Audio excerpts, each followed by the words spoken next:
Talk shoes. Recorded live. Hello, everybody. This is the Genesis Science Fiction Radio Program, a service of the BlackScienceFictionSociety.com website. Welcome to the show. I'm your host, William Hayashi, and this is, for those of you who are keeping track, this is the October 3rd, 2014 edition. Tonight we have a pretty special guest, at least for me. You know, this is somebody who I met on the BlackScienceFictionSociety.com website and who I have grown to consider a friend, and he's also doing me a solid. He's supplying the cover art for the final installment of the Dark Side Trilogy, which is my trilogy of books. And he's an artist in his own right. The last time he was here, this is a returning engagement for him. The last time he was here, we talked about some of the things that he could do to not only preserve his work, but to get it out there a little bit better. So he's got a bunch of cool things on the table right now, and we're talking about Winston Blakely. He's in, you're in New York now, right? Oh, yes, I'm in New York. Yeah, by the way, what's your weather like? We may have snow tonight. It's weather. You can wear a light jacket if you want to. Yeah. But it's still comfortable. Very comfortable. Yeah, see, right now it's below, well, I'm looking at my air conditioner, it's at least below 55 degrees. And they said out in the western suburbs here in the Chicago area, it may get cold enough for, we've got a city, the armpit of America, I call it, Rockford, Illinois. They may actually get, covered, a little, at least dusting of snow. I doubt that it's going to stay very long, but the weather's been rather strange here. You know, we had another kind of blast of, what did they call that? Some Arctic thing that they called it. I forget what they called it. Cold snap? But, no, it was, there's some weather term that they made up. It was okay. It was the same thing that made us so cold last winter. And because I am old and senile, I can't remember the exact term that they used. Well, I'm serious, man. I can't remember. But you had enough knowledge to hire me to do your cover, though, so you can't be that senile. Well, that's true. And I have that, what do they call that, CRS disease? What is that? You can't remember. Where you can't remember. There you go. So, anyway, welcome to the show. Thanks for being here, man. And I hope you're doing well. I know you've got a lot of busy things going on in your life right now. Some art-related and some are not. But it's good to have you back. And why don't you you've got a big thing coming up. Let's talk about that first, all right? Okay. I think most people who may have heard the other show was, Polar Vortex. That's what it is, the Polar Vortex. Thank you, Wolfgang. That's what's happening here in Chicago, I think. That's my story, and I'm sticking to it. But anyway, you're a graphic artist. You've done an enormous amount of work. You have a great body of work. It extends backward. You've been doing this for quite some time. Yeah. And so let us know what the big reveal is. What's the big deal coming up this month? Well, the big reveal is my art book, and it was inspired by my last conversation with you two guys, particularly you, William. You kind of nudged me, and you inspired me to put together this art book. I already had the name for art book, but I wasn't really sure that I should put it out. But after the phone conversation or the last interview, I decided, why not? So the book is called Aura, and if you know what aura is, it's light, brightness. And it's called Aura, the Art of Winston Blakely. And in the book, I choose selected files and images from my studio archives, if you want to call it that way. Now, I also made some new stuff just for the book. And it's a combination of all kinds of art, all across the board, in every genre. That includes science fiction, fantasy, sword and sorcery. In this particular incident, it would be sword and soul. Horror, and, of course, fine arts, because I started out as a fine arts artist, so I didn't neglect that at all. And there are some fine arts images that I done specifically for the book that I did in Photoshop, and they look pretty good to me. So I'm going to be releasing this book October 15th, and there will be two versions of the book. The main one will be the one that has everything. That's like about 124 pages, full color, and it will be available at Amazon and other online retail outlets. The second version of the book, which is more of a digest version, it will be a little less expensive, and I will be directing people to go there to purchase that particular book from a website called CreateSpace. Incidentally, Amazon owns CreateSpace, and this way I can balance it a little bit so that if people don't want to buy the main book, they can get the digest book.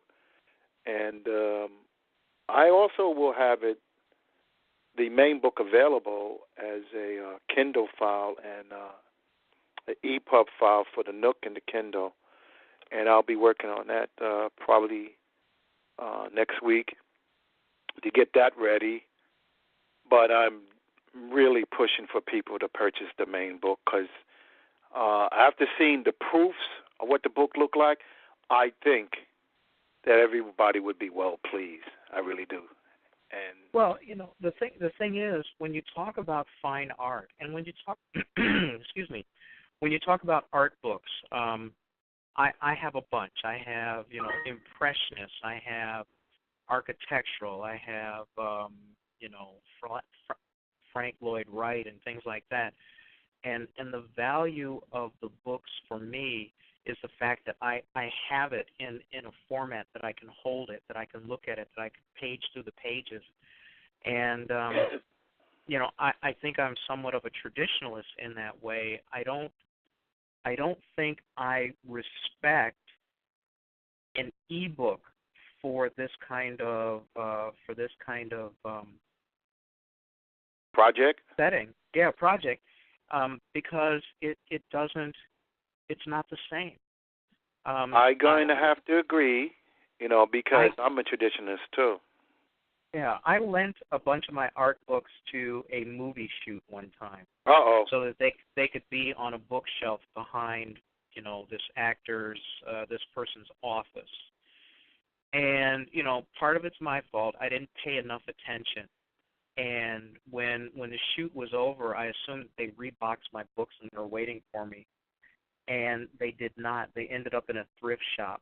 What? And oh yeah, and see, this is where the questions about gun ownership come up, because if I could have found the person who did that and made me lose those books, I probably would have done something stupid, because I really love my books. People say never lend a book. If you're going to hand a book to somebody, never assume you're going to get it back or anything like that. And my books are just too precious. I'm one of these people who rereads his books. And for the kind of art that you're putting out there, I think that it's a better, hard copy is gorgeous. Hard copy, there's ownership. The other thing people don't realize is when you have a Kindle, Amazon can remotely erase books off your Kindle. And people have been pretty upset to find that out, but there was a dispute about who wrote the book 1984? George Orwell. Yeah, George Orwell. Okay, so something happened with the George Orwell estate, and overnight, Amazon erased all those books off of people's Kindles. And, gee, I didn't even know they could do that. Yeah, they can. And that's the thing. The other part is you can use bootleg software to go ahead and download your books off your Kindle and save them. But it is bootleg software, and it's only recently that Amazon has created an app for the very new version, the newest version of their Kindle, where you can share your books between family members. So, if I had my druthers, I would definitely tell people, I would advise people to go ahead and buy the book. But anyway, let's do this. Let's talk a little bit about your early days. I don't want to go back to your schooling because I usually do that, and it's not that we don't need to know that much about that. But one of the things that I think people are curious about is let's talk about the age you started manifesting your desire to be a professional artist, and the kind of like the path you took to get there, because that's always important. Some people get encouragement from their family members. Some people just are so driven that they just go ahead and do it on their own. What was your path to becoming this kind of creator and monetizing your work? Well, it started out, I don't know if I mentioned this in the previous interview, but it has to do with somewhat of a so-called epiphany that I got from watching my father illustrate something in the kitchen. And I'm a child, and I'm thinking to myself, I said, that's what I want to do when I grow up. I want to take a two-dimensional object and make it 3D. From there, I just started drawing all kinds of things, paintings and experimenting with colors. And color has a spiritual and relaxing way of soothing an artist. It's like I love getting involved with canvas. And I would make my own canvas. I would buy the canvas. I had a stapler, and I would staple the canvas, and I would make all different kind of sizes that I want. And I thought I was the artist, because here I am. I had friends who could help me get linen canvas, but I used linen canvas one time, and I really didn't see no difference from the linen canvas compared with the so-called cotton duck canvas, which I was very comfortable with painting with, and I didn't see no difference. So I went back to the cotton duck, and I kept using that because, well, I guess I was good enough to use the cotton duck canvas, and it seemed to work out pretty well for me. The paintings that I have here in the house here are primarily on cotton duck canvas. And they've stood the test of time? They last as long, yeah, the colors stay vibrant and everything? Yes. Now, see, the thing is that these paintings are done with plastic paint, what they call acrylics. Acrylics, sure. Right. Now, the reason why I use acrylics, and I hate to say this, but that oil paint was making me sick. That turpentine. The scent and the chemicals, huh? Yeah, it was making me sick. And there was a friend of mine who, she was an artist, and she traveled in Europe and whatnot. She told me, she said, Winston, don't you know that a lot of artist supplies are poisonous and can kill you? Mm-hmm. Mm-hmm. Because she said, okay, she was teaching me a course in etching and engravement, and we had to use this diluted acid after you engrave the image on the plate. She said that acid over time can kill you. She said the inhalation of that particular acid. And I did some etchings that are in the art book that are Playboy style cartoons. Because at one time I was pursuing illustrating for Playboy magazine, because I used to work in the building and where Playboy magazine was located in Manhattan, and I knew one of the editors there, so I was making samples, and it just got kind of weird, the relationship between me and them where they wanted you to do so many illustrations that you would be stuck all of these illustrations, but you wouldn't have no money. And I said, oh, no. And the person who that I was in contact with, her name was Michelle Urey. She was the cartoon editor of Playboy magazine. And let me tell you, they were busting my chops. Now, they do have, as far as I know, one brother who illustrates a lot of cartoons for them. He has a series of watercolor paintings, very good. And it's a series of illustrations that's based on this, the old granny cartoon, the horny grandmother. Sure. Hey there, Sonny, come here, I got you. And his name is Buck Brown. This guy is a fantastic watercolorist. And most of my artwork is based on hand skills. Even the computer-enhanced stuff is based on hand skills. Now, coming up, I was very into painting, and then I got into cartooning. But see, one thing that I did learn is that in order to be a good comic book artist, you got to be a good fine arts artist. You got to have a tight background in that particular field to help you illustrate these stories. Because most fine arts is primarily about storytelling. When you can take an illustration and make a person feel like they right there, you have done your job as an artist. In fact, sure. Yeah. Go ahead. Salvador Dali, one of my influences, he stated that comic books would one day be on the high level of fine arts in terms of, and look like his prediction is true. I get that.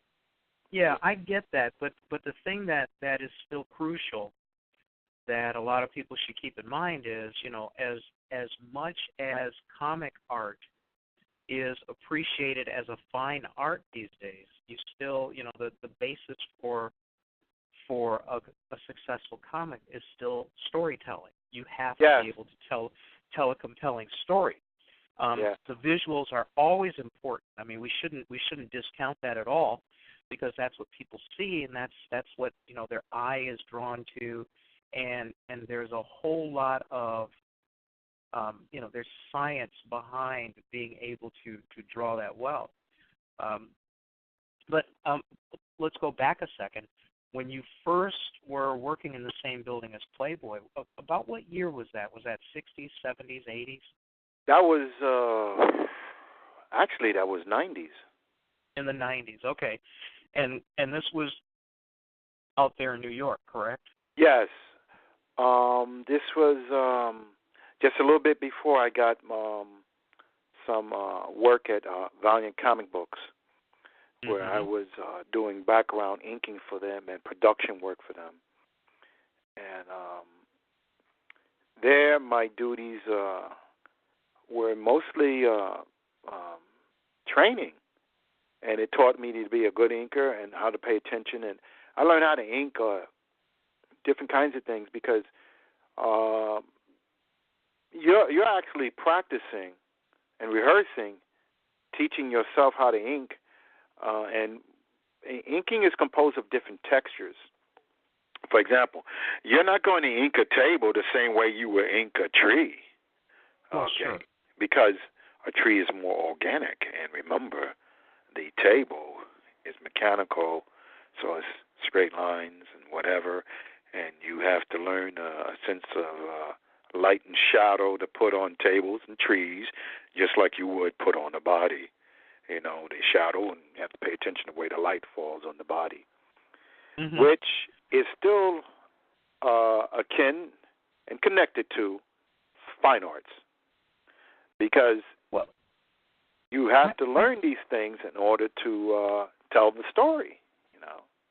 Well, and the other thing is, a lot of people will pick up a pencil and then start drawing, and then if they develop a certain amount of style, they will try to run with it. And I'm more of the coming from the school that there are certain fundamentals that you should learn no matter what endeavor it is, whether it's drawing. I'm going to explain those fundamentals to you. Right? Yeah, no, I know, but I mean whether it's playing tennis, whether it's doing a radio show, snicker. There are fundamentals to getting something done, to any endeavor. And what a lot of people don't realize is that, sometimes when you're tired, when you get in trouble, when you write yourself into a corner, when something's not going well, retreating back to your fundamentals is one of the quickest ways to get back on track, because your fundamentals don't let you down. To learn anatomy, if you're going to be an artist, I would see as a very, very, very precious art, to get that part embedded in your art. If you're going to be good at technical drawing, you have to be good at figuring out, elevations, the three-dimensionality of an object and how to render it in 2D and things like that. So,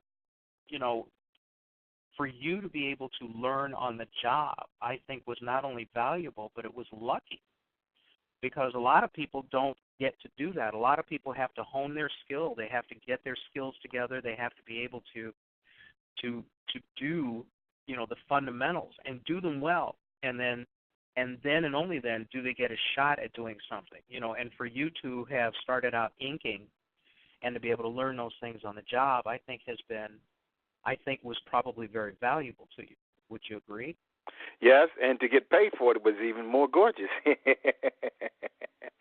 And I was taken up to Valiant through a friend. But the most interesting thing about that particular job is I got that job through the Board of Education. I was working as a school teacher, and one of the fellow teachers,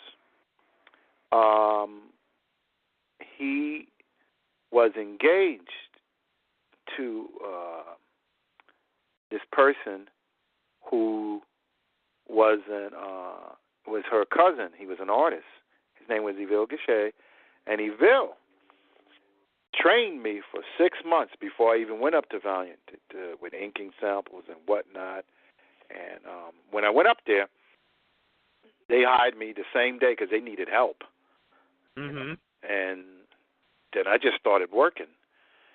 And I applied everything that I've learned from them to my own projects and books. See, that was a real good training for me, because I learned how to use the tools, how to use a French curve, everything that you needed to make your artwork look professional.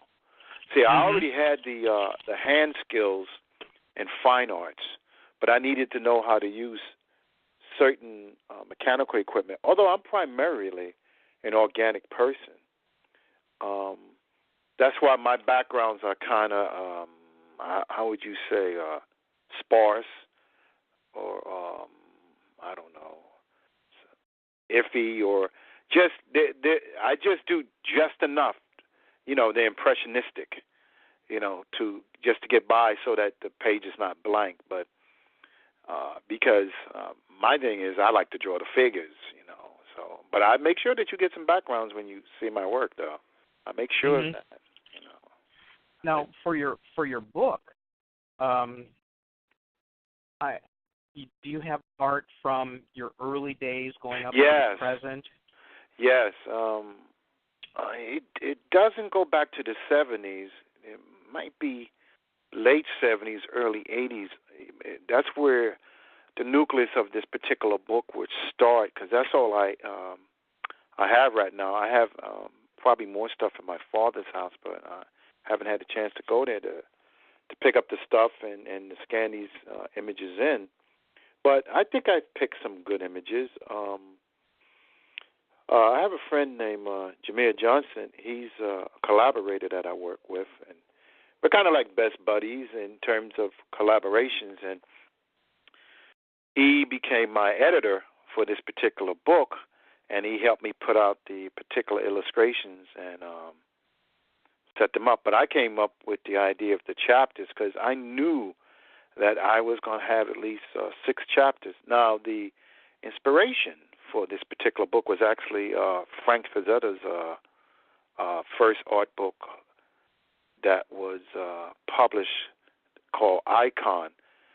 And after I saw how that book looked, my book doesn't look nothing like his, but the way they set that book up, the front matter pages would be the copyright, the trademark, the introduction and stuff like that, the frontispiece. But the way they set that up, it was very elegant. And it was like a welcome mat to those who were interested in Frazetta's work. Like, come on in. You know I did this for you. Mm-hmm. And so I took that approach to make my book the same way, where I tried to make some form of interesting art on every page to draw you in and say, oh, this is interesting. I think I'd like to see more. So that's the hook of the book.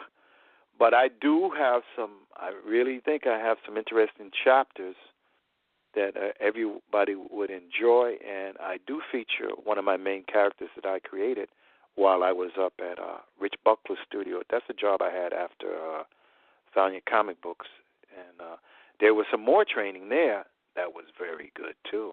That training helped a lot too. Real good stuff. Okay. So we know you do comics.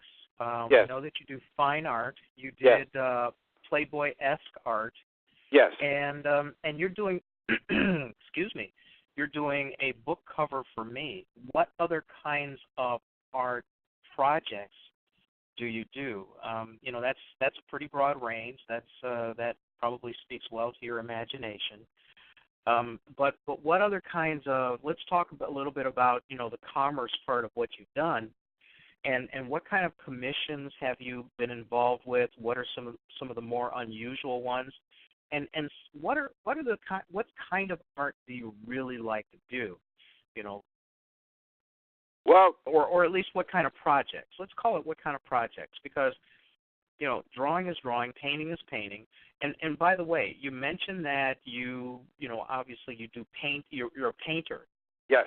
But in what other medium are you comfortable working, or mediums, medii, whatever the plural of medium is? In what kind of other formats are you comfortable working? Well, I started out as a painter, really, and I used to. Well, I didn't have any other images to draw. I was interested in Batman, so I used to create my own stories for Batman. But I think I might have mentioned this to you in the previous interview. All of a sudden, I had an epiphany. Hey, wait a minute, I'm a black man, so shoot, I can draw some black characters. Not that I didn't like Batman, but shoot, I want some characters that look like me, Sure.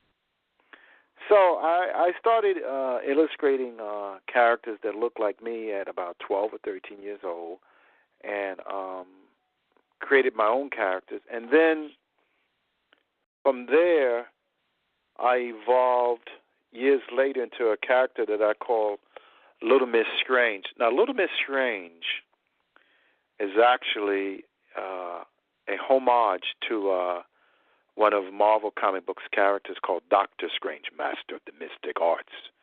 Only thing is, this is a black female who's an alien sorceress. The origin of that stems back to Rich Buckler's studio, because there was an assignment in the studio where we were offered to do pinups in a book that would be published, but you had to draw your favorite character, but it had to be a female version of the character because they wanted sexy poses and stuff. So Buckler looked at me and he said, well, you like Dr. Strange, don't you? I said, yeah, he's my favorite character. He said, you like Jimi Hendrix too, because he said, I heard you mention him.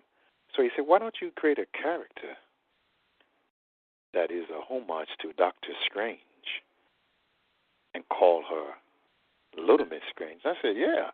And I said, I'll make her a black alien sorceress who's a time traveler and lives in the Temple of Time. And in about 15 minutes, I had the origin story. Now, you ask me what art I like to do. I don't particularly have any favoritism for art. Whatever it is I'm doing, I enjoy it. because it pleases me to do things that I like to do when it comes to all forms of artistry. I've done children's books. I have 2 children's books on Amazon. One is called Jello Pudding Pops. The writer, her name is Donna Matthews. The same writer also hired me to do another book called My Father Found Bin Laden. And I really enjoy doing children's books because that was another passion that I did. Because, see, I grew up reading, those classic Dr. Seuss books. Mm-hmm. And I wanted something to do that would remind me of that. So she hired me to do 6 books. We're getting ready to do the 4th one. And it's a wonderful series, and I will be taking these books with me to shows, and after I get certain personal issues straightened out, I will be bringing them to comic shops, because I know certain people at these shops that would take those books, and I could bring them to them, and they'll give me I guess consignment fee or whatever they want to do, and I think they would enjoy it, but I know for sure they really would be interested in Little Miss Strange. In fact, Little Miss Strange has a 2nd book coming out real soon, in February. It's kind of funny because when you said that, I'll tell you where my mind went. My mind went when you said you were doing a female variant of Doctor Strange. Yes. My mind went to that movie Boomerang with Eddie Murphy and Grace Jones, and her name in the movie was Strange, which was just strange, pronounced French. Oh, I remember that movie. And she so, was strange in that thinking, movie. Oh boy. Yeah. But now when you go ahead and you do these commissions, obviously they're satisfying to you because you just said you enjoyed them. When you do the illustrations for a children's book, do you have any desire at all to do any writing of your own, or are you just strictly doing the art, doing the art because it feeds your soul? The art is feeding my soul, but at the same time, because I'm a storyteller, I can hear the words of whatever character I'm in tune with at that particular time. For example, in Jello Pudding Pops, the story is about a little boy whose mother has cancer, and so in order to soften the blow of the fact that she has a terminal disease, she calls the lumps Jello Pudding Pops. Okay. And so in his thoughts, he fashions the Jello Pudding Pops to be looking like, you ever heard of this movie called March of the Wooden Soldiers?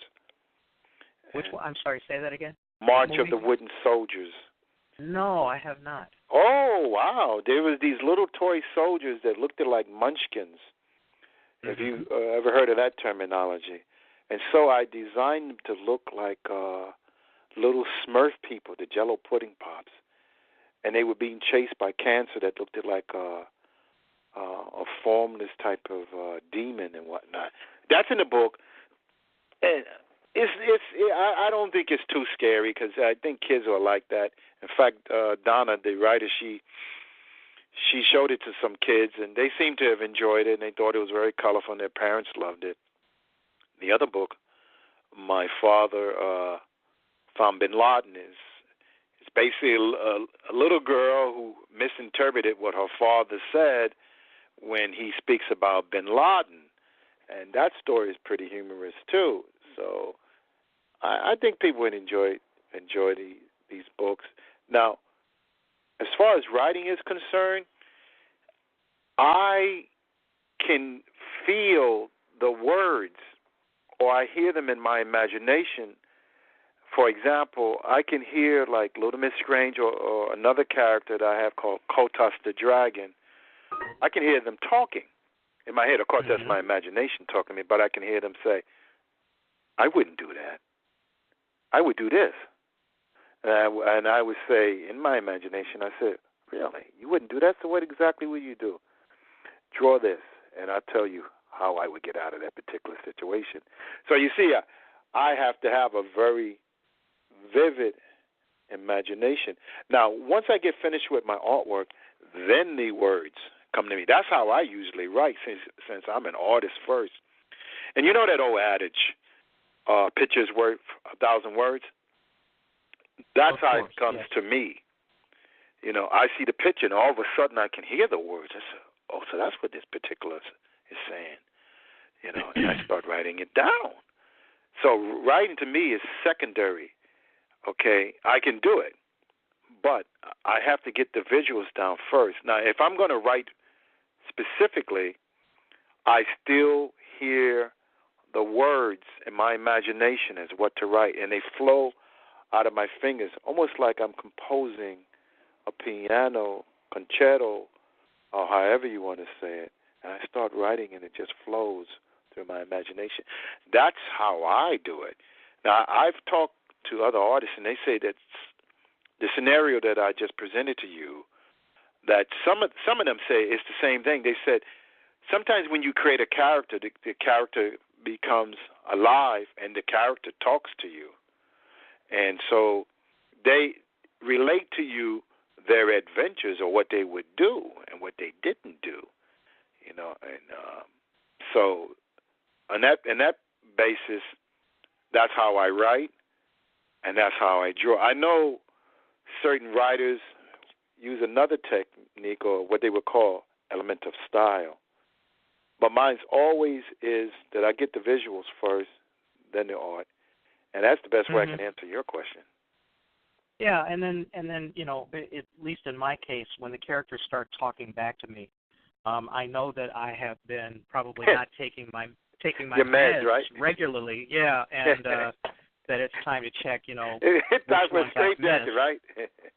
Well, you know, it's hard to do any typing when you've got that coat on. Oh shoot, that's true, because your finger. But it, you know, I find it kind of unusual. You know, it to me it seems that your method is a little counterintuitive, and not in a bad way, just in a different way. Because I would imagine that if you're putting together, you know, a story, where you're doing both the story and the art, that the story would come first, but it maybe perhaps, you know, your subconscious has already covered that. It's got the story written, and then, you know, you do the art, and then it becomes more real for you, and then you start laying down, you know, the storyline after you've done the art.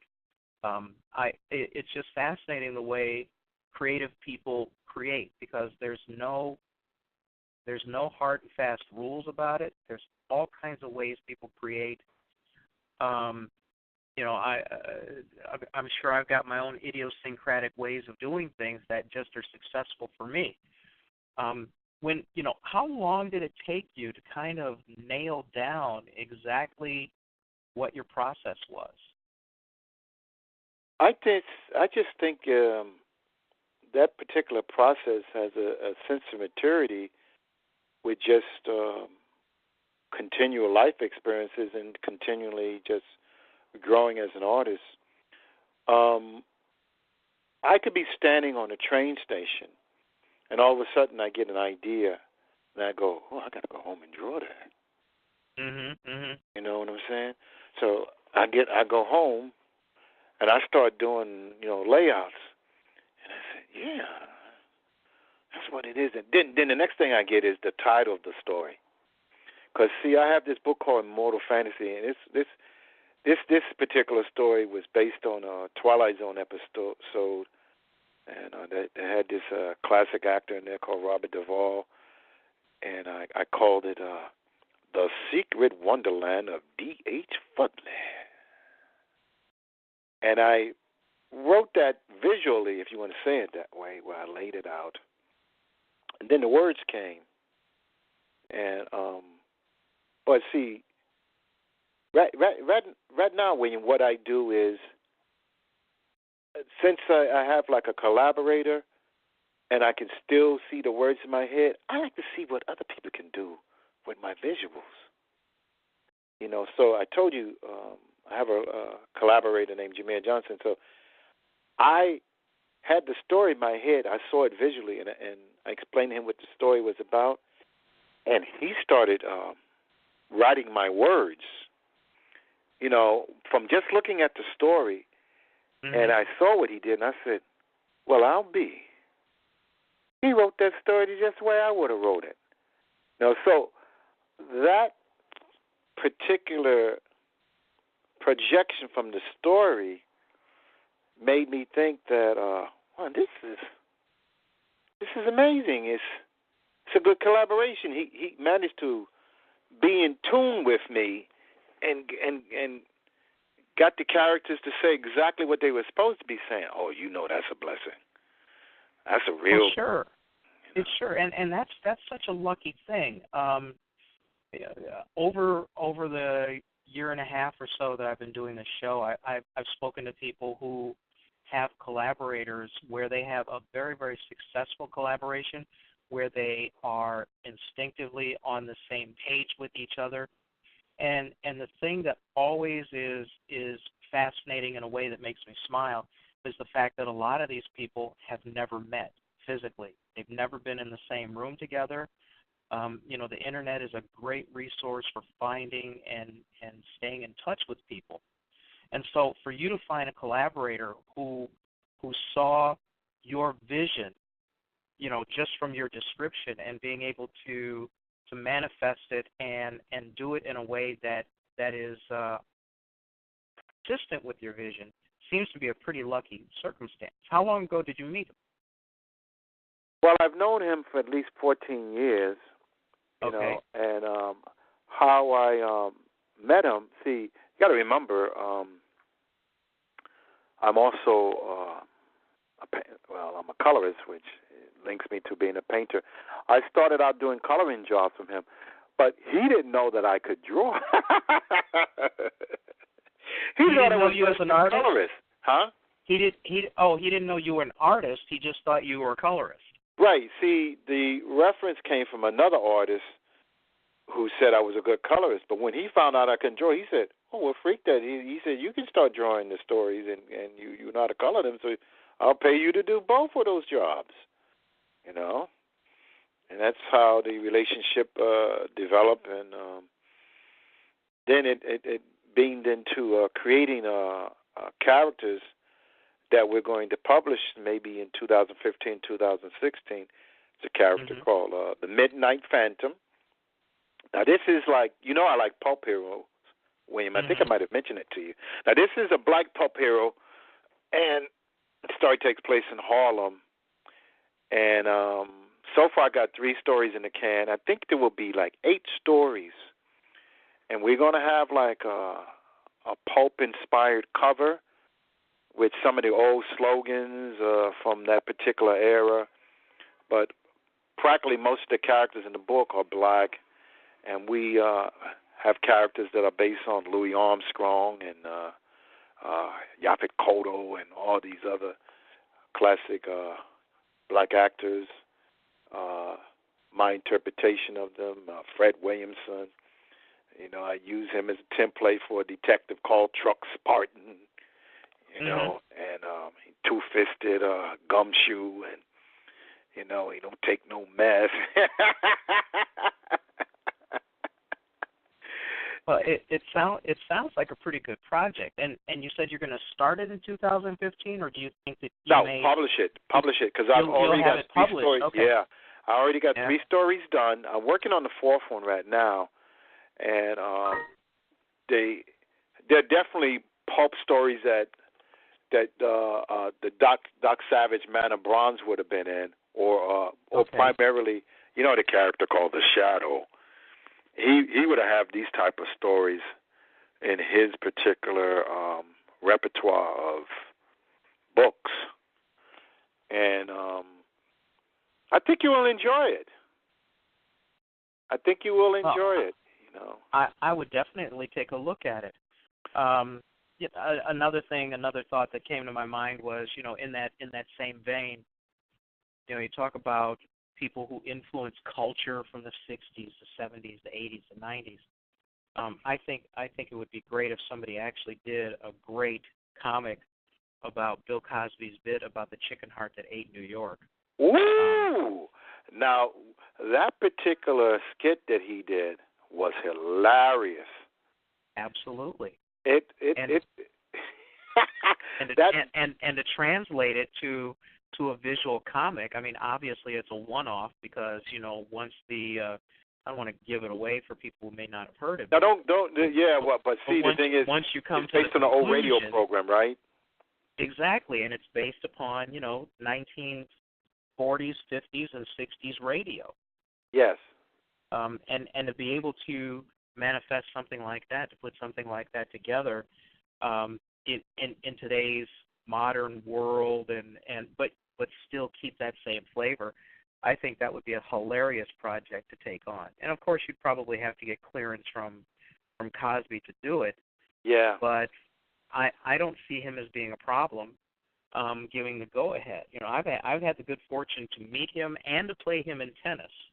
Wow. And I want everybody to know he is a cheater, because after I whooped his ass the first set, he started dragging benches and other stuff out on the court, so I had to run around all these obstacles to try to get the ball back. But he's such a great guy, and it was such a great skit.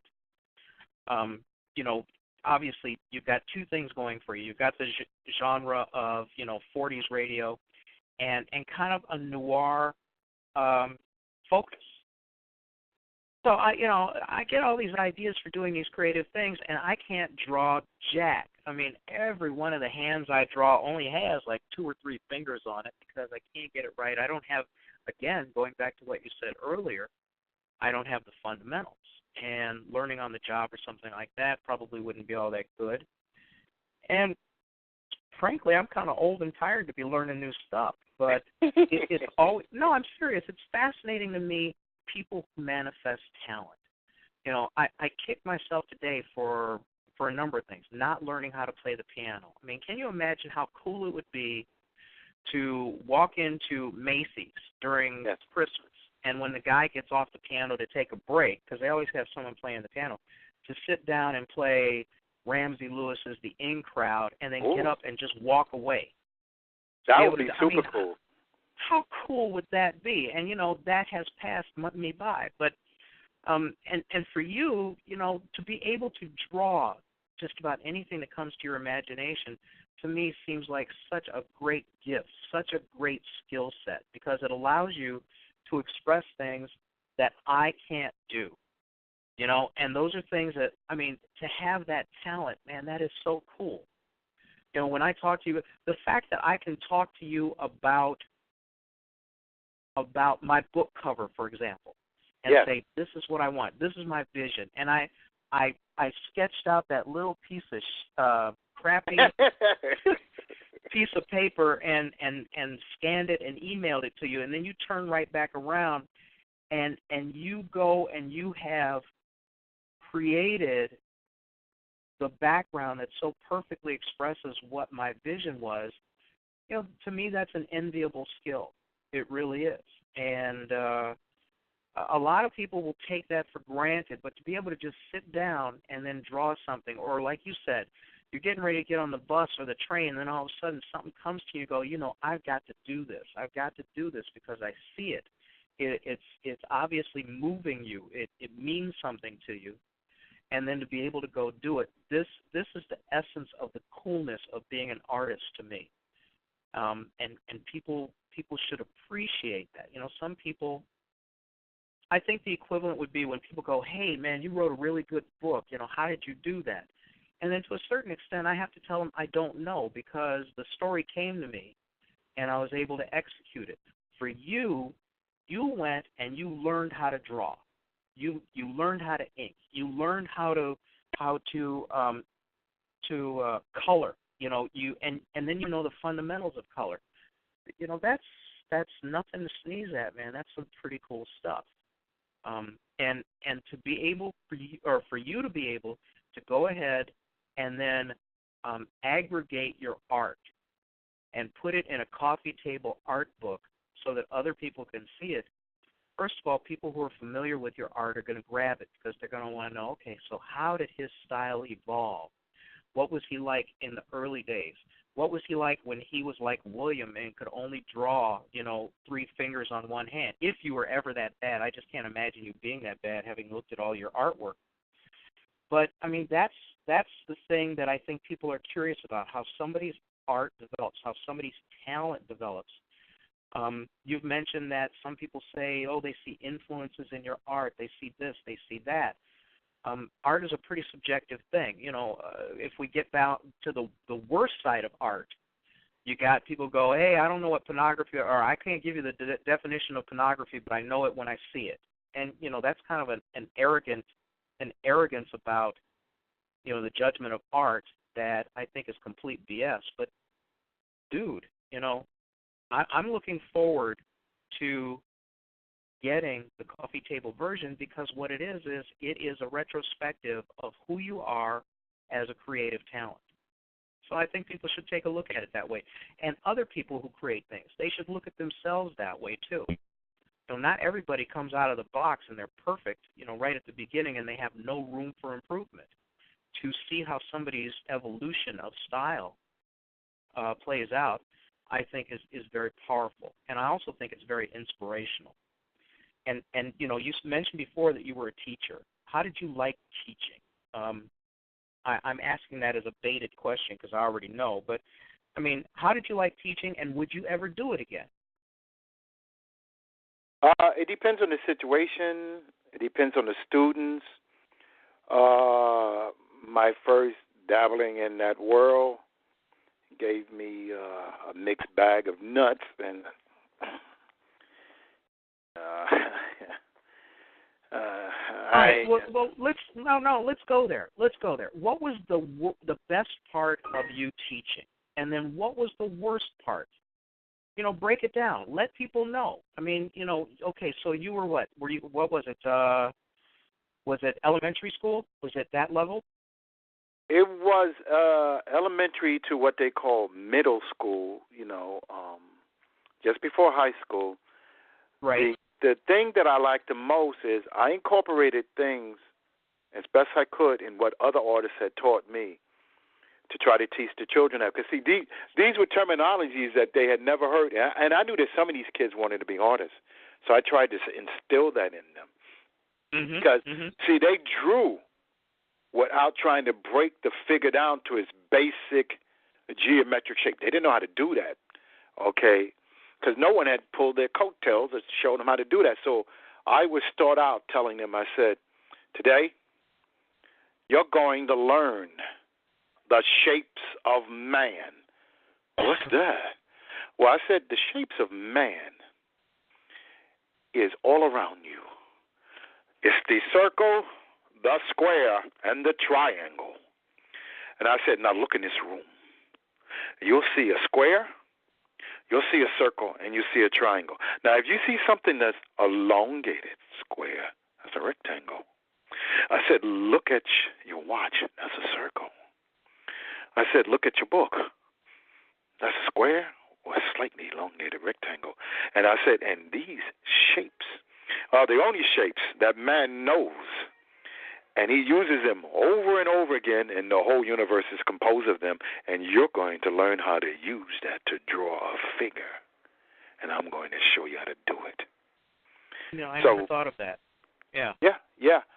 And then the kids looked at me, so I would give them homework. Because, see, they had never heard of this before. And nobody teaches that type of stuff. But I learned that from other artists, that the shapes of man is what you need to know to break down the figure and learn how to draw. Now, there's a book called How to Draw Comic Books the Marvel Way, right? In that book, they have the shapes of men telling you how to break down the figure. And sometimes I would suggest that book to the kids because, see, they didn't really know how to draw. They were learning how to draw for fun, inspiration, but they didn't know the fundamentals of drawing. I was trying to instill that in them, the fundamentals of drawing. How do you do it to become a professional artist? Not do it just for a hobby, but that people will pay you for this because your skill has increased where it becomes your job, And it is a job, but it's just a job that you like. Now, when I did that cover for you and whatnot, you got to remember I've been doing this so long that the colors just flow, and I'm painting, and I'm having fun. But at the same time, I'm composing, but I'm also paying attention to your vision, your desires, and what you need to sell books. Because I understand that it's something that must be important to you to see visually before you can present it to the public to get them to purchase your books. Right. And it's my job to convey that as close as I can so that you can gather in customers. Yeah, but even though it's your job, not everybody can execute. You know, see, that's the part that's compelling and fascinating. It is. But see, I've always had this sense about me, whereas you talking to me, I could see what you want. Mm-hmm. It was like this sense of intuition. I have a friend. His name is Robert E. Fennell. He had this character called Positron. There's also another one of my anthology books called Mortal Fantasy. And he never wrote the story down to tell me how Positron adventures would happen. We would be standing on the train, the train station, and he would just start talking.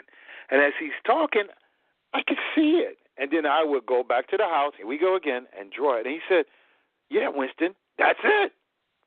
Mm-hmm. That's it. Because I always had that ability where if you talk, I could see what you wanted. I would visualize it. And I've always had that ability. That's a gift, God-given gift, and I certainly appreciate it. And, hey, I'm using it now to do all the illustrations that I've been assigned to do, So I'm grateful for that, William. Yeah. Hold on a second. You're listening to the Genesis Science Fiction Radio Show, service of the Black Science Fiction Society.com website. This is the October 3rd, 2014 edition, and we're talking to Winston Blakely, artist, nice guy, great eye. For some reason, he's got some talent that is, for you, it sounds like it's not necessarily explainable, but you've been able to tap into it. When you can hear something and then visualize it, I think that's a pretty powerful talent to have. It for like what I do, it's a lot different. When I write, I have to write in a way that when people read it, they can kind of see it happening. Otherwise, they probably don't get into the book. And writing a book does not necessarily, unless it's a graphic novel or something like that, does not give you the same opportunity to paint the picture. At least not directly paint the picture for the people who are looking at it. So it's different. But you're right about, if someone has to be brutally frank about the business of publishing and about the businesses of books, the adage, don't judge a book by its cover, is pretty much, it's kind of a lie, because most people, the cover catches their eye first, and then they decide if they're going to be interested in it. Oh yeah. Because there's no other way to distinguish your product from somebody else. There's no way to distinguish your story from somebody else's. So, from a publishing perspective, from a business perspective, you're absolutely right. I want you to create artwork that not only carries my vision, so that it expresses in some way, shape, or form what I'm going for in creating a cover, because I want it to be apropos to the story, but also, I still have to convey that to you, because you have to do the execution of that particular vision. So since you've got this well-defined inner eye, when people come to you with commissions, it sounds like it's fairly easy for you to be able to identify what the important elements that you're being asked to produce, and at least get a good jump on it. Like when you did the very first rendering of what I was looking for, it was very, very close, to exactly what I was talking about. And how I know that does you well, but how do people react to you when you can come right back to them and say, is this what you were looking for? And then they go, that's exactly it, or that's very close to it. Does it obviously helps you from a business perspective and from a creative perspective. But, what kinds of responses do you get to people who actually see you as the talent that you are? Well, let's take the children's book offer, for example. When she hired me, she didn't really know exactly what I was going to do. After I did finish the first book and the second book, she wrote me back. She said, Winston, I'm glad it was you that illustrated those books. She said no one else would have understood where I was coming from. But she said, you managed to have told that story even without the words that I added, And so she said she was very happy. She says, nice to meet you. And she said, I look forward to working with you on the other titles. And I tried to, I try to become a part of their vision, everybody's vision, to engage myself in your process of thinking. So I have to have a kind of like symbiotic relationship with your work, your vision. And from that, I have managed to gather multiple clients or returning clients who know that I can give them what they want. And some of them gave me compliments, and then they thought that they could go to another artist, and they said, man, freak that guy, man, go to Winston because he knows what he's doing, so we'll just stick with him, So. Well, that speaks well of, all kinds of things, but it's essential. People who are content creators, whether it be visual arts, whether it be writing or anything else, the bottom line is you're trying to sell something. You're trying to take your creative endeavor and present it in a way that people want it, so that you can make money and you can keep having people return to your products and things like that. So you're creating your market, you're feeding your market, you're feeding your clientele.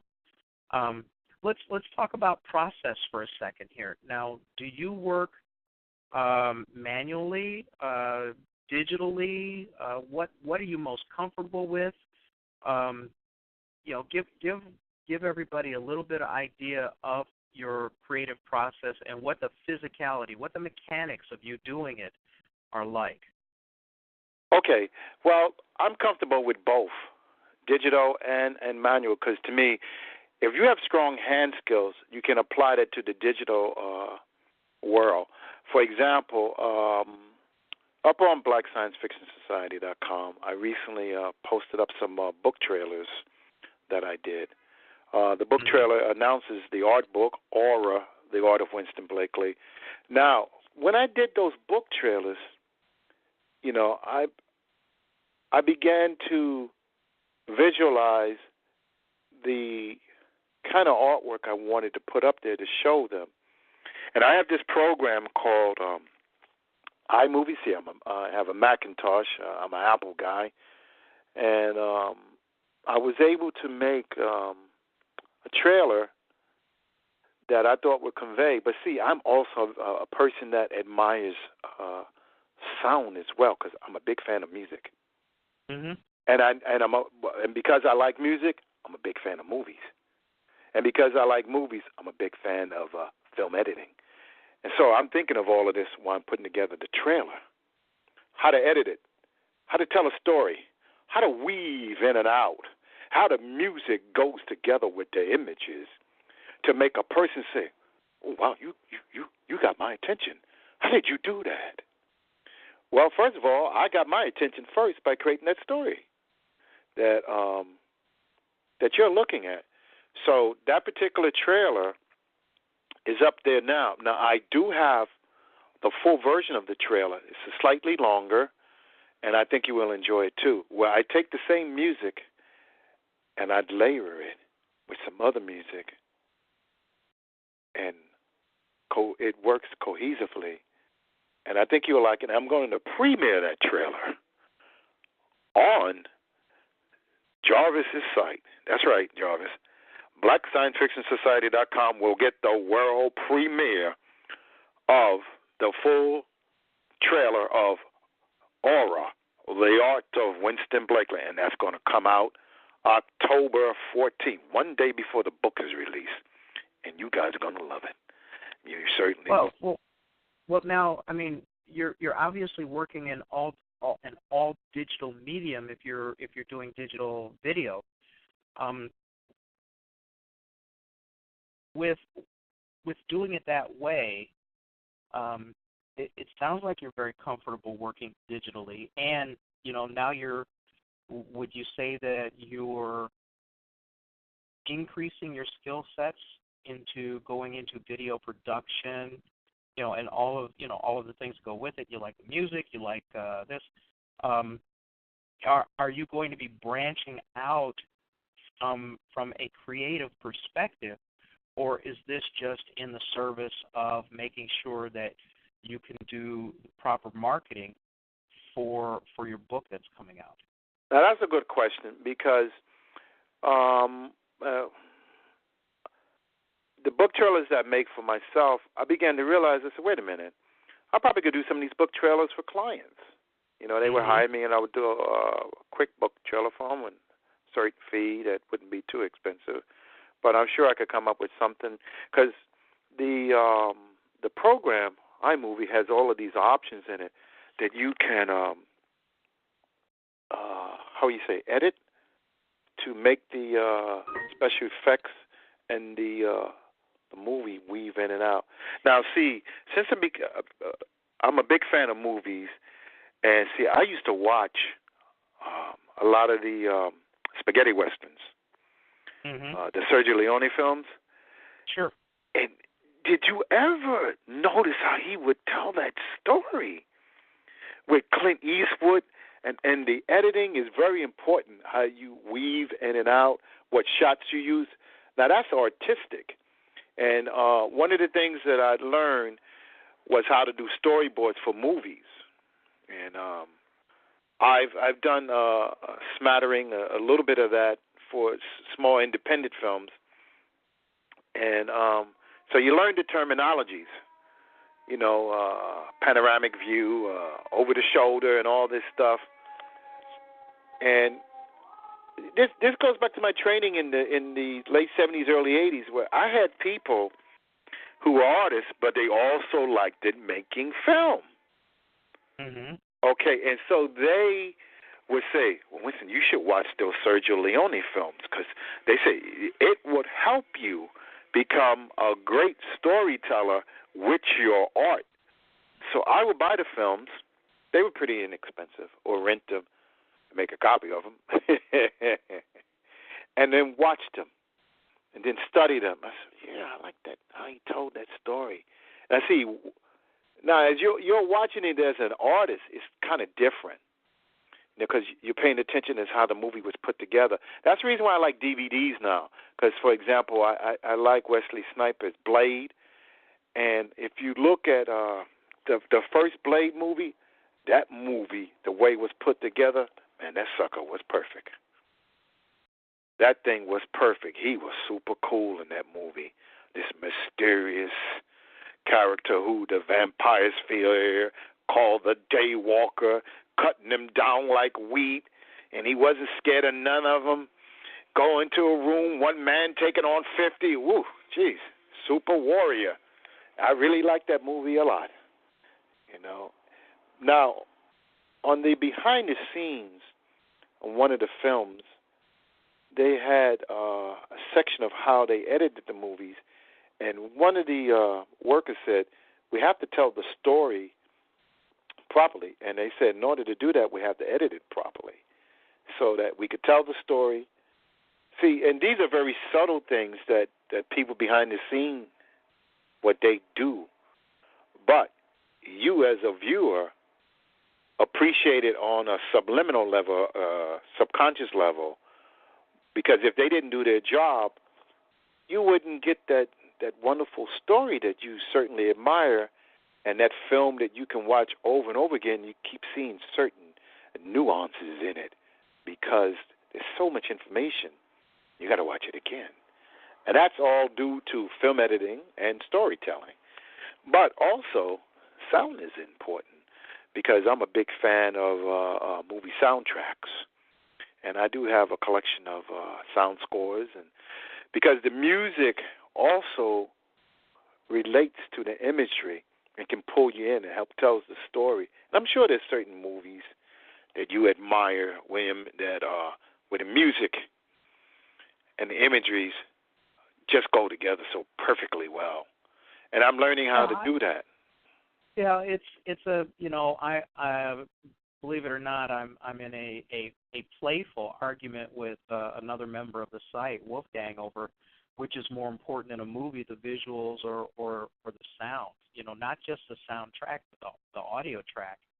And both are very important because what you're trying to do is you're trying to not only have the viewer suspend disbelief so that what they see, when they're watching the story play out in front of them, they get an experience, an immersive experience. But you don't want to do anything that forces them to suspend disbelief, like if you have bad sound or something doesn't make sense or something visually. It's like, first of all, cars can't crash like that, or, in outer space, like all these space movies, all these spaceships aren't making any sounds when they go by because there's no way to hear them. Little things like that. And I think that I would guess that you being as visual as you are, it's pretty easy for you to at least lay the groundwork to get these trailers done because you know how to storyboard. And storyboarding is very important because that's how you tell the story. You have to figure out, well, what am I going to show that conveys the story? And, of course, there's the whole show, don't tell method where you don't put a whole lot of expository dialogue. You want to show how the story unfolds. You want to show how the people behave. You want to show, a chance glance and you see something. Even it's so basic as, well, if you show a gun in the first act, it has to show up in Act 3. So, I mean, I could see you being a very visual cat and being able to figure out the visuals for doing that. And it also sounds like you're having fun. Sounds like you're having fun putting those things together. Are you at all inclined to move to video production, movie production, and keep painting, drawing, inking, and what have you as a sideline, or are you still, by and large, you're still an artist who's branching out into other ways of expressing his art? I'm probably the artist who is branching out in other ways to expressing the art, although I really enjoy film editing a lot and composing and picking out music and sound that I think would draw people in to attract them to want to watch a trailer. And I do have a new trailer. It's a teaser trailer for my graphic novel, Little Miss Strange, and it's book 2, and it's called Curse of the Chameleon God. Now, I'm going to premiere that trailer in January, but I think you're going to like that too. And see, I'm not saying these things because I'm egotistical, but I'm confident that I did the best I could to tell a story with those particular trailers to capture your attention, No, I mean, that makes sense. And the other thing is, if you're a good artist and you're an honest artist and you're also, I think that content creators, by and large, should be learning all of their lives. Hopefully, even as you grow, as your talent grows, you pick up new nuances, you pick up new things that you find out visually or that you find that you didn't know before. I mean, I think that content creation, I think the creative arts are something that manage to, you're learning all your life. You're learning as you go along. I hope I become a better and better and better and better writer because I would hate to think that, oh, well, firstly, I know that I don't know everything. But for you, what you're doing is you're extending out your reach into another, not another genre, but more like another medium. And it's exciting. Isn't it exciting to you to be able to do that additional level of creation now? Oh yeah, I really enjoy it, and I seem to be able to do it. Like, what's the terminology? Effortless. Because of my years of training as an artist. I'm talking about the fine arts and the storyboarding, storytelling, where it just flows. Mm-hmm. It just flows. The ideas come, and it just flows. Now, I still react to a script. As soon as you give me a script, the first thing I can do, I can start to see it. I start seeing it, and I start visualizing it. And then I find the music to go with it, and it's a wonderful thing. Now, I have to admit, I'm not the greatest anatomical artist. I have my flubs and I have my floobs. But then again, every artist learns the foundations and basic anatomy his or her own way. And that's why you have all these different styles, interpretation. You have some artists who absorb certain anatomical skills or processes of what the body looks like, and then you have some artists who absorb it and do it in a way that's, how would you say, minimalistic. I'm more of a minimalist, although I can ink more detail than other artists. What I noticed by some of the artists, some of them can draw better than me, but they don't know how to tell a story. Mm-hmm. The artists who can tell a story is extremely important, because drawing poses and not being able to tell a story, you'll never get a book out, for a graphic novel. And I know that some of these artists, all they're good at is poses, and they can draw better than me, but they don't know how to tell that story. Yeah, and that's the essential part, that you would like to be able to be a storyteller who is compelling enough that people want to see where your story is going to go for the next edition. When you were starting out, when did you start drawing? I mean, I know you started early, but when did you start doing some of the commercial things that you were doing? What year? Mid-'80s, early 90s. Okay. Because, 70s was a lot of training. I used to go to, believe it or not, I don't know if you ever heard of this artist, Neil Adams. I knew a lot of artists back then. I knew a lot of comic book artists when they were just starting out. And I used to go visit them and go to their studios, and they let me in because I knew other artists who knew them. And I would get pointers and well, that's where I was going. That's where I was going with that question, because I was curious. Who were some of the early influences on you, and maybe not so much your style, but at least help you define and refine your style? Well, that's a two-part question. So that's why I asked it in two parts. Okay. Well, fine arts. Fine arts, it would be Salvador Dali, who I mentioned earlier. Okay. Sure. It would be Romare Bearden. I don't know if you ever heard of Romare Bearden, but he's a great storyteller. No. Jacob Lawrence, Pablo Picasso. Those guys influenced me, and that's kind of like my basic for fine arts, because I realized that they were pretty good at what they did, and I managed to have seen an art exhibition of Dali's work in Museum of Modern Art. Let me tell you, to see those paintings in person, it's really amazing. Really beautiful stuff. Now, the other side is my comic book art, which kind of combines with the commercial art a little bit, and storyboarding and storytelling. My influence is Steve Ditko, who was the co-creator of Spider-Man, and the co-creator of Dr. Strange, Master of Mystic Arts. And my secondary influence is Jack Kirby, sometimes known as Jack King Kirby. He who, if it wasn't for him, Marvel comic books wouldn't be what they are today. Sure.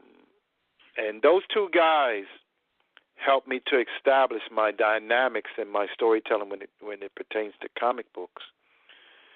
And people tell me, they said that sometimes they can see me drawing like those guys. Now, I don't go out of my way to try to draw like Jack Kirby or Steve Ditko. It's just that when you grow up reading those books and seeing these well-composed covers by Jack Kirby of Ant-Man and the Fantastic Four and the Black Panther, that stuff becomes archival influence in you, so that when you do draw, it's almost like you're pulling open a file cabinet, and you input that to your artwork. And I think I got a lot of file cabinets in me. So I'm going to be using a lot of that stuff from them subconsciously, and I seem to have admired their work even more now since I'm not a child. And I look at the skill and I say, wow, those guys really knew how to compose that. Recently I looked at a cover of Jack Kirby doing Ant-Man. It was like perfect. The perfect composed cover. And I said, no wonder when I was a child I wanted to read this stuff, because look at the way it's composed, how he told that story. And then I looked at Ditko's artwork when he tells horror stories. I said, wow, his inking is just enough to convey the information that you need anatomically. So I'm kind of influenced by both of them in dynamics and inking, but I also have other influences like Barry Windsor Smith. Barry Windsor Smith was I think he was the first person to draw Conan the Barbarian in a comic book format. So I have that influence. And all of these influences, and I also like Mobius. Mobius was the guy that was one of the original Metal Hurlant guys. Oh, yeah, sure. For Heavy Metal magazine. That's what the magazine right. is called here in this country, but in France, where it originally started, was called Metal Hurlant. Translation means screaming metal, right? And Mobius, I love his storytelling. And I also like the idea of him having 5 different styles. And I said, wow, I got to see if I could do that, to have more than one style. It's okay if people recognize my influences, but, to do this in a certain story and to do this in another story. And I think I'm getting there. I think that I am getting there with that particular vision and nuance and influence, and I feel good about it. I really do. Mm-hmm. And it sounds like you're generally happy with your own art. You're happy with the art, the creation of something, being able to conceptualize it and then drag it out of yourself and have it be, to bring something to life.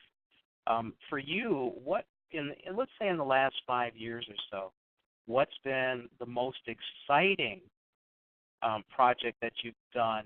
One where maybe even you couldn't wait to, let's say if you had to stop at night, that you couldn't wait to get back to during the next time you could work on it. What kinds of projects really have excited you in recent history? Well, I do like my own character, Little Miss Strange. But I also like drawing sword and sorcery characters. I have one called Kotas the Dragon, and that particular character was inspired by Michael Moorcock, the creator of Alderic, who owns the sword called Stormbringer. And this sword is what they would call the Stealer of Souls. Mm-hmm. And I like that character. But I also am very fond of pulp heroes. Because whether you know it or not, pulp heroes is actually the primary and primal basis of the comic books that we read now. Because at one time, Superman, in the era that he was created in the 30s, and Batman, they were pulp heroes. The early versions of Superman, he wouldn't do the things that he would do now. Mm-hmm. But back then, in that pulp era, he didn't take no mess from you. You know, he didn't fly you in the air by your ankle and until you vomit and what. And Batman didn't take nothing from you either, and he carried a gun. He was a much darker Yes. figure, and I think that one of the things that kind of changed that up when you got away from his origins was the 1960s television show, because it was more camp than anything else. Yeah, it was more camp, and Robin played a great importance in keeping Batman's longevity, because they had he was a teenage sidekick, so he actually softened the dark imagery of Batman, and he didn't become as spooky looking. Now, recently they turned him back to that kind of pulpish hero where he doesn't really work with Robin too often, or he doesn't have like several Robins, and he primarily works by himself. And he's a pretty creepy and scary character on his own, and that's okay. But I really do like pulp heroes. That's why I mentioned to you earlier the Midnight Phantom. He's a loner, but he's a guy that can fight like about 10 or 15 people by himself, and really do some damage to them. Okay, and it does have that elements of the shadow with it. And that particular project, every time I get a script from Jameer, it does excite me to see what I can do with that particular character. You know, because, see, I grew up watching those old movie serials on television from the 40s where you would see, like, the Mass Marvel or Shazam, you know, or, I don't know, whatever jungle character that they had, you know, that they used to play in the theaters in the 40s. You know, but I would see it in the 60s and the 70s. They would show, like, every chapter every day or, you know, once a week, and I would, you know, turn on the TV to watch that particular show. And by watching those shows, you learn a sense of storytelling, and also you get that feeling of what Jack Kirby did. Jack Kirby had the ability to take heroes that didn't even wear superhero costumes. They would have on suits like Dick Tracy, but the way he posed them, they were dynamic looking, and it was interesting. You know, because he knew the fundamentals of it's called twisting and turning, where you would twist and turn the body to make it look dynamic, and he would do that with these characters in suits, and it just looked so cool. You know, where you would want to read those stories. Now, in pulp heroes, that's an important element, because a lot of those characters may not be wearing bright-colored clothing. They would be wearing suits and hats and ties, and you got to make them look dynamic. So one of the best ways to do that is to twist and turn the figure and make it dynamic as possible to convey a punch or a moody scene, like a person walking in an alleyway, and some characters are behind him and they're getting ready to jump him. So you got to make that look interesting. So there comes to play your sense of light and shadow and drama and storytelling. And those particular projects, they do excite me, because you don't have to worry about drawing muscles. Right. You know? I mean, anatomy is still involved, because the character, of course, has to be, how would you say, proportionately correct. in terms. But for that style, that level of detail is not necessary to tell the story well. No, it's not. But it comes into another play of knowledge, learning how to draw clothes. Right. And how to put shadows on clothes and faces, and how to draw suits and pants, and learning how to draw the stress lines of clothing is when they're in motion or they're in activity. The clothes, light and shadow fall on the clothes when a person is walking or talking or punching, fighting, sitting down. How a woman crosses her leg when she's got on a beautiful dress. What color stockings are she's wearing? How do you draw her shoes? Wait. Say that a lot slower. No, I'm just kidding.